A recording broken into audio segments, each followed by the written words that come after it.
राधे राधे भक्तों, जय माता दी, जय श्री राम। आपको ये सोचकर चलना है कि भक्ति करेंगे उसके साथ आपका विश्वास डगमगाना नहीं चाहिए।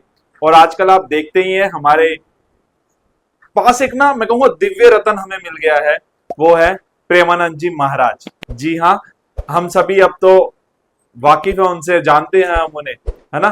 तो एक सबसे बड़ी बात है, वहां पर सभी धर्मों के लोग वहां पर पहुंच रहे हैं। हिंदू भी पहुंचे हैं, मुस्लिम भी पहुंचे हैं, ईसाई पहुंचे हैं, जैनी भी पहुंचे हैं। और सभी प्रश्नों का जवाब वो इस तरह से देते हैं कि आपको मतलब अगला प्रश्न किसी का रह नहीं जाता। तो उन्होंने जो भी भक्ति मार्ग दिखाने की कोशिश की है वो आज की यूथ के लिए जरूरी है।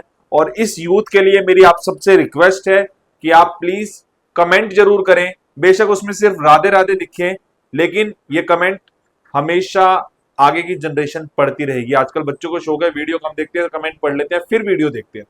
तो वीडियो में इतना सपोर्ट आप कमेंट में जरूर करें, राधे राधे लिखें और जो आपके विचार हो वो लिखें। और आज प्रेमानंद जी के पास जो प्रश्न आया उसका जो जवाब उन्होंने दिया, सच्ची में मतलब ये जो प्रश्न था मेरे हिसाब से आपके मन में भी कभी ना कभी जरूर आया होगा, मेरे मन में भी आया है कई बार। लेकिन उसका जो जवाब मिला, उसने सारे उत्तर दे दिए, सारे आंसर्स दे दिए। आइए पहले सुनते हैं क्या प्रश्न था। श्री हरिवंश महाराज जी, आपके चरणों में कोटि कोटि प्रणाम। महाराज जी, इनका प्रश्न है कि इन्होंने अपनी तरफ से सच्चे प्रेम किया, पति से छल कपट झूठ निंदा अपमान मिला, इसलिए बस अब की अपनी दो बच्चियों के प्रति कर्तव्य निभाते हुए लाडली जी की आश्रित हूँ, अलग रहती हूँ। श्री जी कृपा से एक नौकरी है जिससे श्री जी बच्चियों का पालन पोषण करते हैं। प्रश्न यह है कि प्रभु, क्या सब छोड़कर बस श्री जी के आश्रय जीवन व्यतीत करना चाहिए या अर्जुन की तरह संविधान के मुताबिक अपने बच्चों के हक के लिए परिश्रम करना चाहिए? ऐसा लगता है यदि मैंने दूसरा मार्ग लिया तो मेरी श्री जी का आश्रय छूट जाए। ये प्रश्न था जिसमें पूछने वाले ने अपना मतलब समझ लो कि जो हम सबका भाव है वही प्रकट कर दिया। इस पर महाराज जी ने जो जवाब दिया, आइए उसे सुनते हैं। नहीं, श्री जी का अंदर आश्रय रखे, बाहर व्यवहार में अपने कर्तव्य का भी पालन करे। ऐसा नहीं कि आश्रय लेके चुपचाप बैठ जाओ, कोई साधु महात्मा नहीं हो।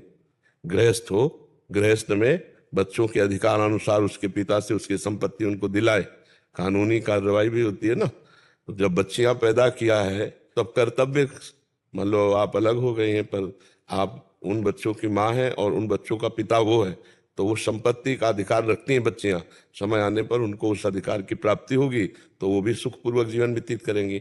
माता पिता का जीवन होता है संतान की व्यवस्था के लिए, खूब संतान को पढ़ाए लिखाए, उनकी व्यवस्था करे, अपना कर्तव्य पूरा हुआ, भगवान का भजन करते हुए भगवान को प्राप्त हो।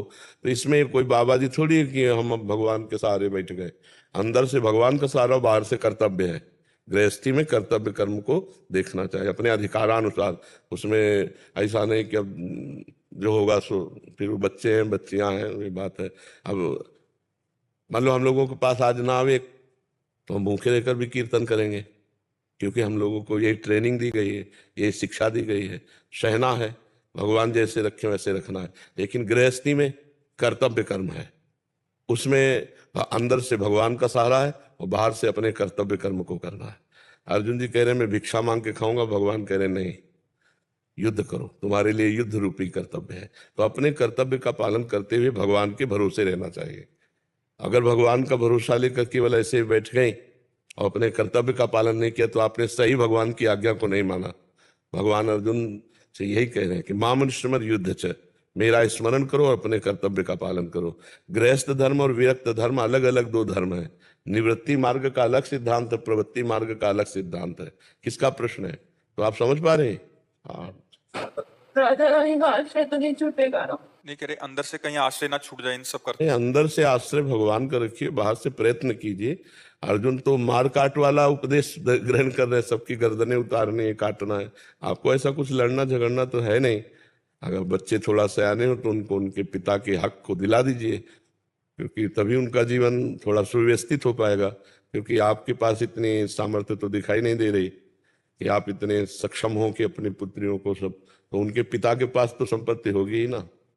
प्रभु, मैंने मेरी नौकरी है, नौकरी के उससे पाल सकती हूँ बच्चों को। तो अच्छे अच्छे पैसे मिलते हैं तो फिर जरूरत नहीं है, फिर तो आप समर्थ हैं, आप अपने बच्चों को पढ़ा लिखा करके आप उनको फिर अच्छी नौकरी दिला सकते हैं। पर इसमें ये दिक्कत है प्रभु की नौकरी मेरी भी जिंदगी भर नहीं रही।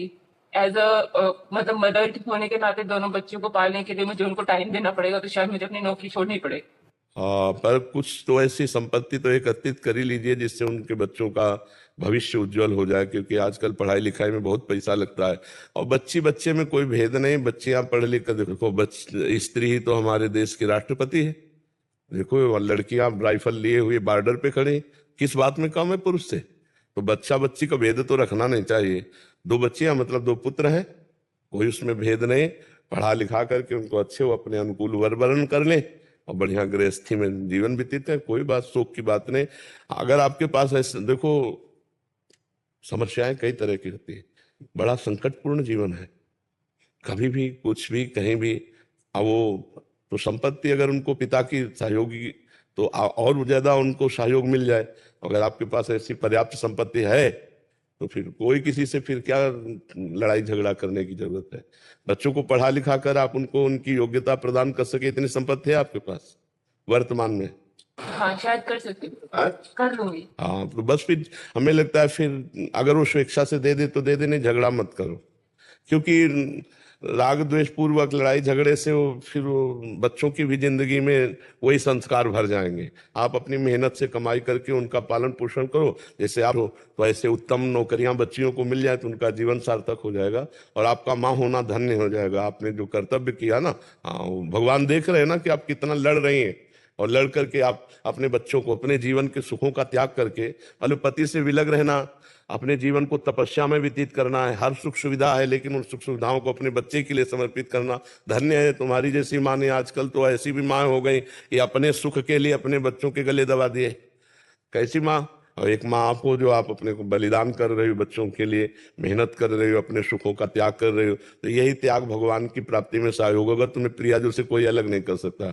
सो सुख वांछा ही अलग करती है, भोग वासना ही भगवान से अलग करती है। और त्याग पूर्वक चाहे बच्चा हो चाहे परिवार हो, दूसरों के प्रति समर्पण का भाव, तो उसे भगवान का सहयोग मिलता रहता है, भगवान का आश्रय रहता है। आप अनाथ नहीं हो, नाथ अनाथर हित समर्थ मोहन श्री राधा, प्रभु आपके साथ है। आप बिल्कुल मजबूत रहिएगा और प्रसन्न रहिएगा, हमारी बात पर आप टिकिएगा। हाँ कभी आप दुखी मत होइएगा, पुष्ट रहिएगा। परम पति जब साथ है तो नाशवान पति ना भी हो तो क्या फर्क पड़ता है। नाशवान पति मान लो साथ छोड़ दे तो परम पति तो साथ है, फिर क्या, मस्त रहो, भगवान साथ है।